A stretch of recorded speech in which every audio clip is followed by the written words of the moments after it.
it, boy. She broken. Yo, what's up, guys? What's going on? Welcome back to Boost Bike Gear. So I got the motor for the Integra right here on the floor. I'm actually just gonna flip it over, pull the pan off, and see what actually broke. Anyway, I'm gonna go ahead and pull the oil pan to see what happened.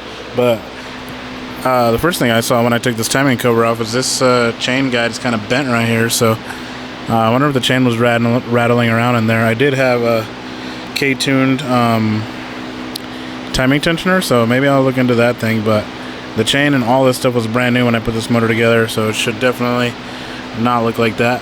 I'm gonna go ahead and pull the pan off, and then I'll show you guys what went on in there.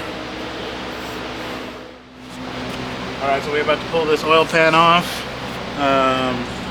We probably got to pull the windage tray, but I wanted to do this on camera. Let's see what we got in here. Oh, There's definitely some pieces in the pan right here. As you can see, actually later. that's probably a lot. There's definitely some piston in here. Oh yeah, there's a piston ring. Nice. Oh, here we go. All right, so these are pieces of rods. Oh, it used to say Sains right there. Yep. As you can see.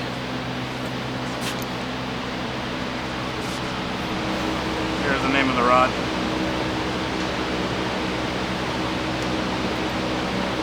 Let me pop this pump off, and then I can get this windage tray off, and then we can see. I didn't even have to take this bolt out. Look, it was just it's completely wrecked. Good. Is it this one? Good. Oh no, it's this one. Good. This one. Good. Hey, yeah, this crank might still be alright, dude.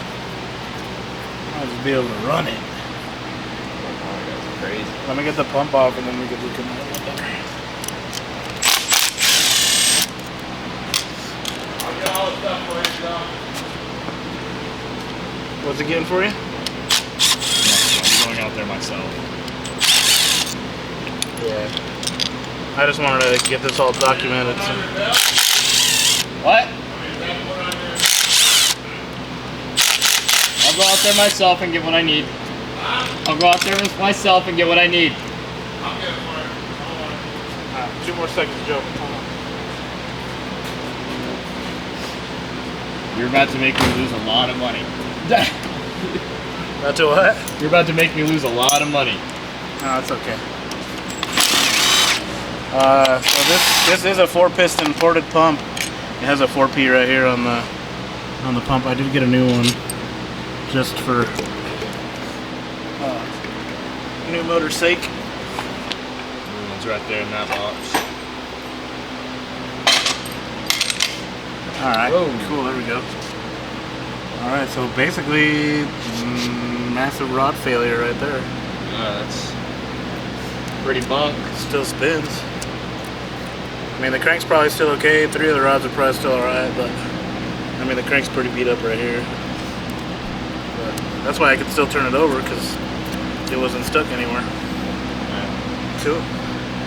Alright, guys, well, now that you know what's wrong with this thing, I do have a new block right here on the table. If you want to show them that, Joe.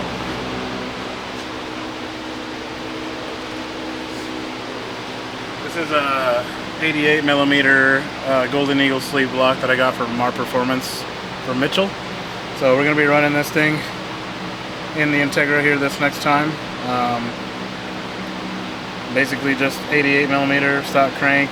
We are going to be doing aluminum rods this time, and we got stainless steel O-rings in this one, and swapping the head for another PRV head because the other head was not in good shape anymore. So also found out that the reason why the car was on limiter all first gear and most of second gear was because it broke the T-case, the Hypoid gear. So we're going to be putting an upgraded PPG setup in it, so hopefully it'll hold. The only thing that was not stock about this was the transfer gear, which is PPG, but everything else was stock. So it destroyed that on that last launch, and then that's what I think hurt the motor. It was on the limiter first and second gear, and then it finally blew up in fourth. So I'm gonna get this thing back together, and we'll see you guys a little later. Alright guys, looks like what we got here is some 100% rod failure. Check this out. Everything's still good on the crank. Bolts are still good, holding on tight, but the rod just snapped right there. And here's some footage of the inside. Alright guys, one more thing that I found when I took the motor apart. Actually, 3 of the rods that didn't break are actually bent as well. So you can kind of see it here. If you look at it from the top here, this is cylinder number 2, which is pretty bent. Cylinder number 3, which is also bent. And number 4 doesn't really seem like it's bent too bad, but it's kind of hard to see with the naked eye. But we were definitely overpowering these rods. So this was going to happen regardless of, you know, what happened with the boost. We were making a lot of boost that last pass, but either way, they were already bent. I think they were probably already bent on the pass before this one. Alright, so I definitely think that the rods were already bent the pass before this one. That's why we lost 4 miles an hour. So I think it went 164, almost 165 on the fastest pass it ever had. And then the pass right after that, we didn't make any changes, and it only went 161.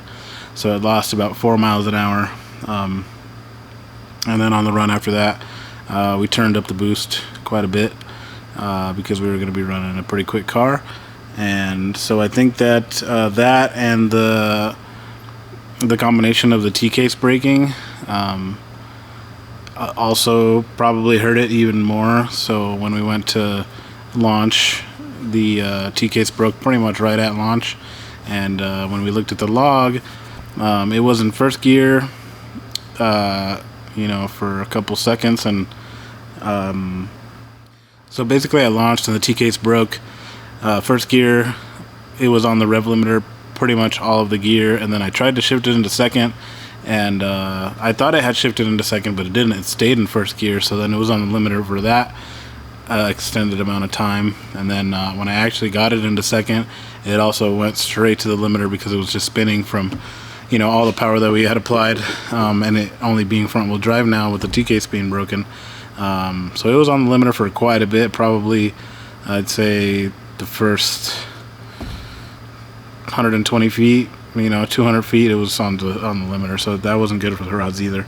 But these are 900 horsepower rated Science rods, so the car was obviously already making 930 horsepower on the dyno at 35 pounds, and at the track it was somewhere around 45-46 pounds, so it was making well over 1,000 horsepower at the track. So, you know, we were playing with fire, definitely using these rods in that motor. But at the time when I put the motor together, these were the only rods that were available, so that's what I bought. They do have, I believe it's like an M14 series rod that is 1,200 horsepower capable rod right after this one. So, not blaming the company or anything like that. That was definitely our fault. These rods are not rated to make that much power. So yeah, that's basically what we found when we took the motor apart. So I got a new block and stuff on the way. Actually, I got a block right here. It's a Golden Eagle sleeved 88 millimeter block. I have rods on the way, R&R aluminum rods from Mar Performance. So we got those rods, and we got basically everything to put the bottom end together. I got a crank from them as well. It's being polished right now. So yeah, we're gonna get the motor back together as quick as we can. We also found that one of our valve, one of the keepers, one of the valve locks was actually broken into 4 pieces. I'll put the picture in here so you can check it out.